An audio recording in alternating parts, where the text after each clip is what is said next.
Hey folks, Ace TCG here, and in today's video we've got a pretty cool BT7 deck profile. So in the last video that I uploaded, it was a Hikuramon, I still can't pronounce it, versus D-Brigade list. And I mentioned in that video that I have slightly changed, I say slightly, I've changed my D-Brigade list to include the yellow packages now, because it helps with removing some very sticky pieces. And some of you asked to see the list, so this is what it is. This is the BT7 list that I'm currently running with D-Brigade, and the question is this deck viable in the current format? And I think the answer is yes. I think it's definitely viable. I don't think it's the best deck in the format, but I definitely think that you can take some wins away from some just really annoying decks to have to play against.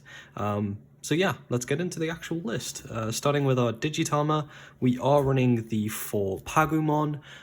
It's just what you really need in this list. It has that inherited ability to, on deletion, reveal a top card of your deck. If it's a black Digimon card, you get to add it to your hand. If it's not, it goes on the bottom.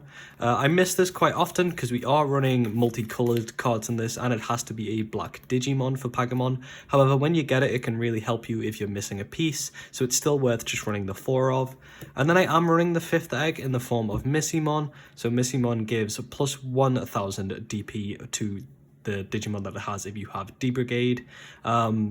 It's a weird one where I would like to just run the 4 Pagumon, but because we're effectively running a Rookie Rush-esque list, it's Rookie Rush. Yeah, we kind of need the 5th egg. We've got a lot of rookies, and sometimes games can draw out, and I'd rather not be missing that 5th egg. And you know, then Saj for life, because I'm going to have to hard play my rookies. So we play it, and it does stink when you get it. Next up, just simple stuff. We've got the Commandramons, so we've got the rare Commandramon. Still absolutely bonkers of a card. Reveal the top 3 cards on deletion. If you see a Commandramon there, you can play it for free, and then you place the rest on the bottom. And then the rest are pretty vanilla simples. We've got the 2-cost Commandramon with 3k DP. The blocker Commandramon, which is a 4-play cost with 2000 DP, and it just has blocker, which can come in super clutch in some of your matchups. And then we've just got the 4-cost vanilla 5k DP Commandramon, the big Chonko with the big gun.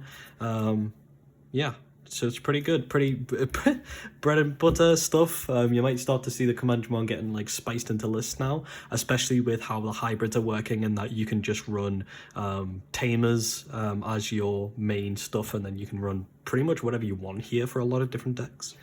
And then finishing off our black rookies, we're running 4 Hikuramon. Hikuramon is, again, another absolutely fantastic rookie. This came out in EX1. It's a 3-play cost with 2000 DP with the on-play ability of, you may trash 1 Digimon card with Machine or Cyborg in its trait to draw 2 cards. Really fantastic because all of the Commandramons are Cyborg, and the Hikuramon itself is also a machine, so you can trash Hikuramon to draw and use this from the Hikuramon effect, which is just great. Really, beautiful card, really helps with consistency in a Rookie Rush deck. Drawing cards is nice. And then this is where we get into a little bit of the yellow package that we were talking about.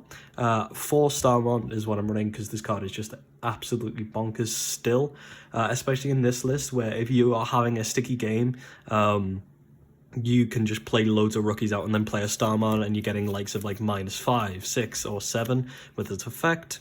If you don't know what its effect is, it's a 3-play cost with 1000 DP with the unplayability of, for each Digimon you have in play, one of your opponent's Digimon gets -1000 DP for the turn. This also includes itself. So in the current format, as a prime example on a reason why I decided to put in the Starmons is there's a lot of memory blockers in the current format, which can really just mess us up if we want to be using our Darkdramons, our Mega, and we are running the new memory boost on this list as well.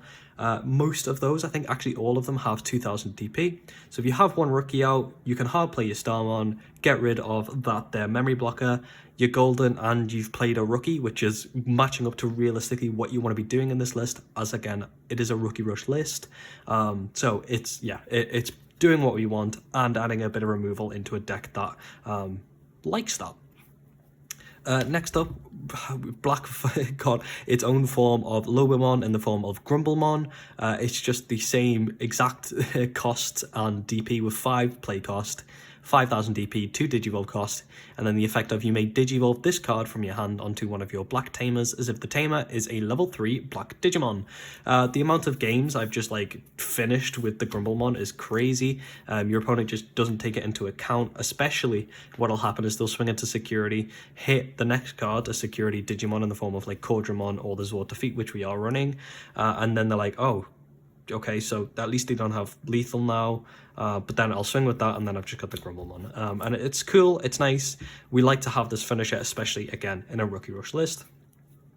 And as you've just seen there, we are running the 4 Cordrum.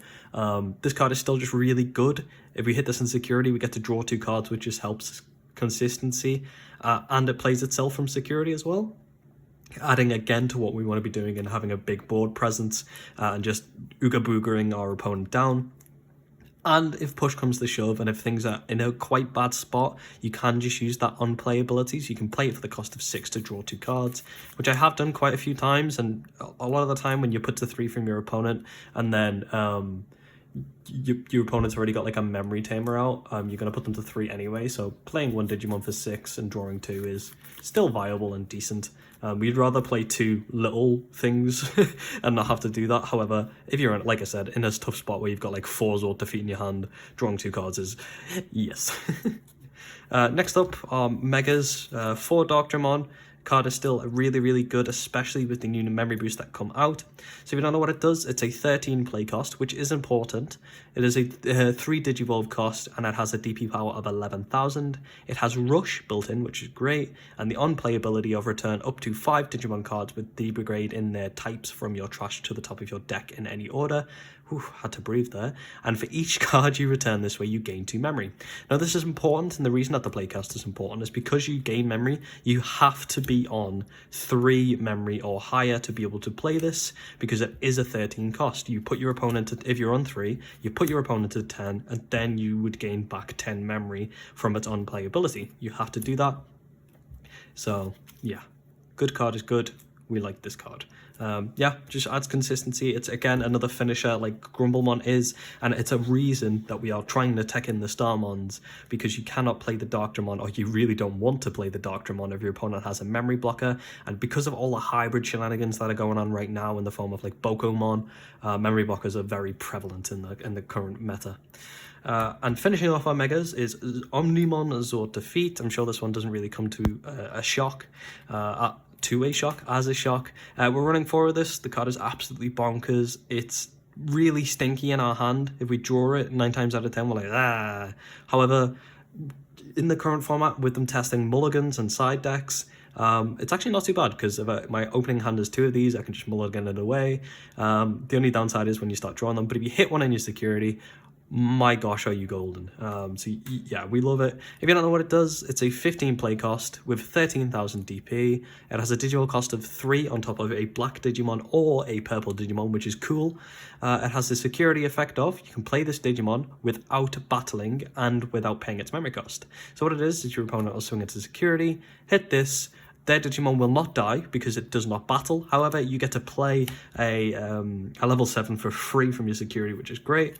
And then its actual effects alongside that is when Digivolving, you can delete one of your opponent's tamers, which again is very prevalent in the current format where there's so much hybrid shenanigans going on and it's all based on having tamers. And then the on-deletion effect of omnimonoz Zord Defeat is on deletion, delete one of your opponent's Digimon, which is great. We're not running it necessarily because of that. However, if we swing into our opponent's security and it does die, that means we get a little bit of removal, which is better said than the Cordrum, for example. Next up is an absolutely bonkers and broken card in the form of Pride Memory Boost. Now, reading it out, it might not seem that good, so it's a 4 play cost option card. It has the main effect of reveal the top 3 cards of your deck. You may play 1 black Digimon card with a play cost of 4 or less among them without paying its memory cost. This is it. This line is perfect and what we want playing D-Brigade. Trash the remaining cards, then place this card in your battle area.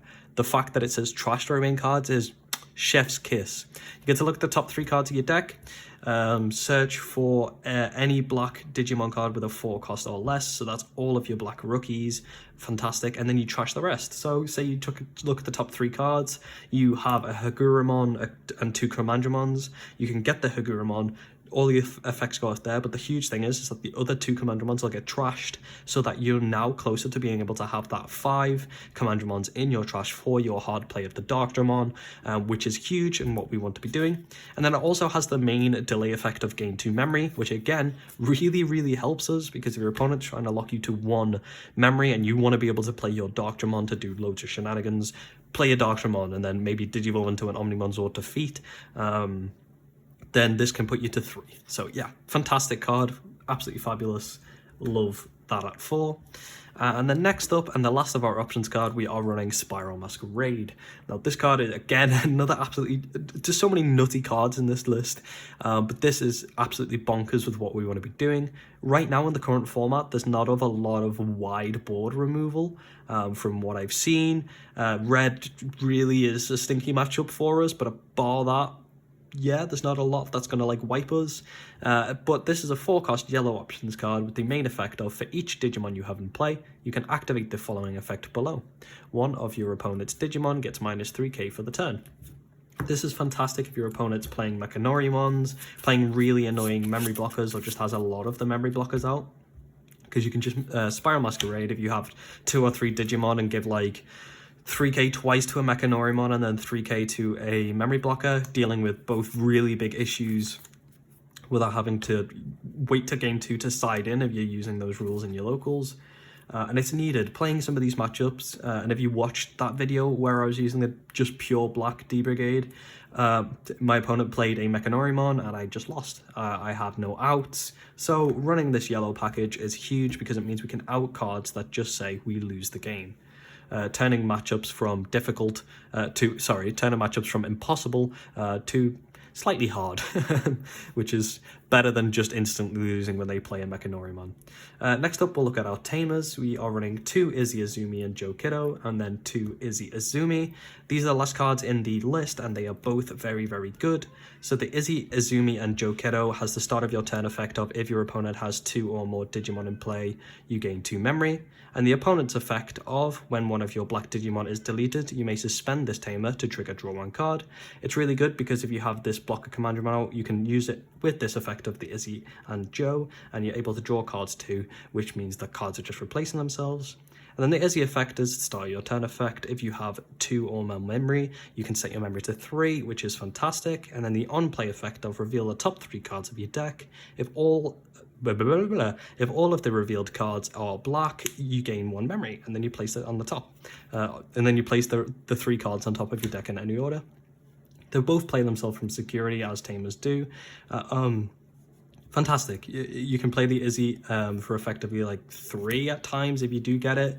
We are running different colors in this list, so it happens often that you're not going to get it. However, being able to reorder the top of your stack is great, especially if you have like this Commandromon here, or if you're just in a tight spot and you really need to be drawing a rookie next turn. And then this start of your turn effect of the Izzy and Joe to give you that 2 memory on top of the Izzy is great, because if you have both out, you can potentially be going to 5 every single turn, which is absolutely crazy in a rookie rush list.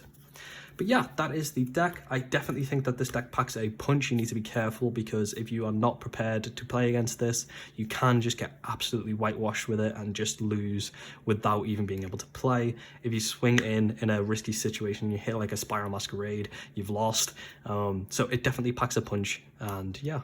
That's the list. Thank you very much for watching my deck profile, and I hope you have a fantastic day. Peace.